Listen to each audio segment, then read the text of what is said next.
అధ్యక్ష, నేను ఈ బడ్జెట్ ఈ వ్యాఖ్యలు చూసిన తర్వాత ట్రాన్స్పోర్ట్ మీద పోయినప్పుడు ఈ బడ్జెట్ బుక్ లో మొత్తం ఎత్తికిన అధ్యక్ష. ఆటో డ్రైవర్లకి 12,000 రూపాయలు ఇస్తామని ఎన్నికల సమయంలో మీ మేనిఫెస్టోలో, కాంగ్రెస్ పార్టీ మేనిఫెస్టోలో పెట్టి కనీసము 12,000 రూపాయలు ఆటో డ్రైవర్లకి ఒక్క మాట కూడా ఈ బడ్జెట్ బుక్ లో పెట్టలే అధ్యక్ష.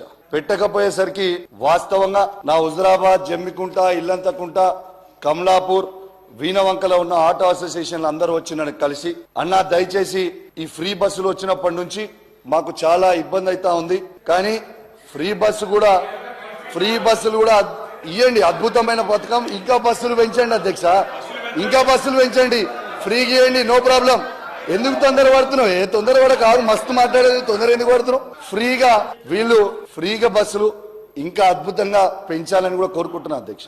కానీ అదే విధంగా ఆటో కార్మికులను కూడా, ఆటో డ్రైవర్లని ఖచ్చితంగా వాళ్ళని కూడా మనము కాపాడుకోవాల్సిన అవసరం మన మీద ఉంది అధ్యక్ష. ఈ రాష్ట్రంలో దాదాపు 6 లక్షల మంది ఆటో డ్రైవర్లు ఉన్నారు అధ్యక్ష.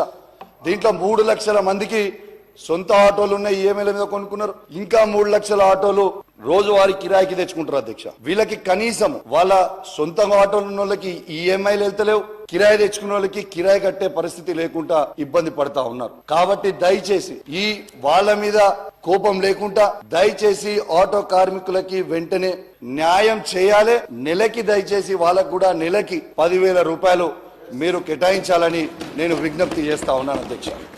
అదే అధ్యక్ష, ఈ గవర్నమెంట్ లో ఉన్న వాళ్ళందరికీ కూడా అడుగుతా ఉన్నా అధ్యక్ష, ఆటో డ్రైవర్ల ఓట్లు మాత్రం కావాలి, కానీ వాళ్ళ పాటలు మాత్రం అవసరం లేదా ఈ ప్రభుత్వానికి అని చెప్పి నేను అడుగుతా ఉన్నాను. ఇలా వాళ్ళు చాలా ఇబ్బంది పడతా ఉన్నారు అధ్యక్ష.